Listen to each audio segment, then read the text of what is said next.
Usa ka lalaki sa Cagayan de Oro City ang swerteng naluwas human gipusil sa iyang higala.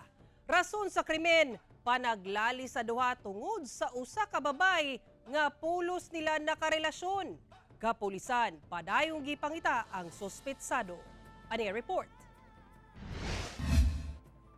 Swerteng samad lamang sa tuong paa ang heguban sa biktimang si Patrick Minerva, 27 anyos, kinsa taga Zone 6 Old Water District Street, Barangay Bugo, Cagayan de Oro City.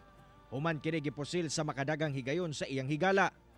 Ang sospek giilang si Jess Anthony Daya, kinsa taga Zone 6 Balite sa susamang barangay. Sa investigasyon sa kapulisan, pasado alas 11 sa buntag adlong Martes, nahitabo ang krimen duol sa balay sa biktima. Kalit kuno miabot ang sospek sa lugar ug way pagduha-duha nga gipusil ang biktima. Makadagang higayon kuno may kablit ang sospek sa iyang dalang armas apan swerteng kausa lamang kini ni buto nga naigo sa tuong paa sa biktima.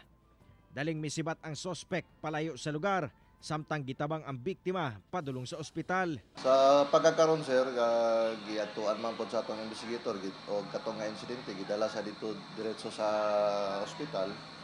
Okay naman karon sir, okay naman po ang iyang kahimtang.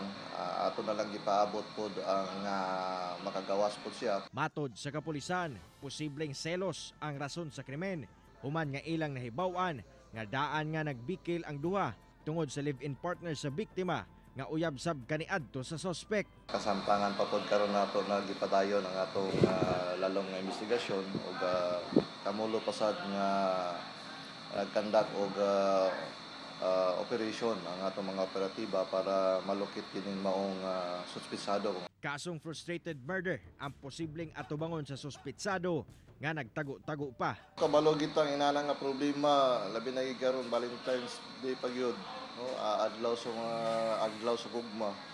Dapat kuanta mahimutang may magpaubos lang ta, dili ta magpadala sa unsay sa atong kasuko, sa atong kayugot. Kauban si Makoy Simpron sa kamera. Ako si Cyril Chavez para sa One Mindanao.